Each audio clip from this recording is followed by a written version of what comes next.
A couple weeks ago on Campus Unmasked, I told you guys about Gonzaga University, a Christian school which banned Ben Shapiro, but then allowed him to speak provided that Ben's message aligns with Gonzaga's mission statement, which includes diversity and social justice. Right, like that's going to happen.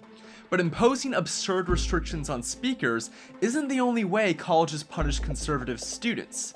Sometimes they don't even let those students form groups. Let's check it out. Some students at Syracuse University are trying to open a Young Americans for Freedom chapter on campus, but Syracuse denied their application, listing numerous reasons. One was that the school's review board addressed the Sharon Statement, a pro-constitution statement YAF members must sign, saying that requiring students to agree in the superiority of the US Constitution is exclusionary to international students and other individuals. Think about that for a second. Syracuse is concerned that acknowledging the US Constitution as superior will marginalize students from other countries who choose to attend school in the US. Well, students should agree that the US Constitution is superior, but here's a genius idea: if you don't, just don't join the group. But that's not the only problem the Syracuse Review Board has with Young Americans for Freedom.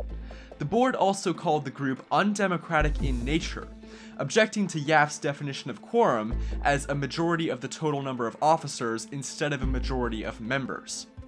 I'm not sure that's exactly undemocratic. I mean, it's not direct democracy, but neither is America. It's a representative system.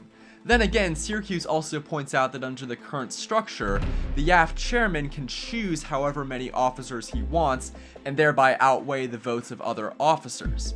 Again though, if you don't like the group's structure, just don't join it. Without becoming a recognized student organization, Young Americans for Freedom is unable to get funds from the school. What groups have been recognized and are able to get school funds, you might ask? Oh, you know, groups like the International Socialist Organization. The American Constitution apparently isn't inclusive, but I guess there's nothing wrong with let them all in and capitalism sucks.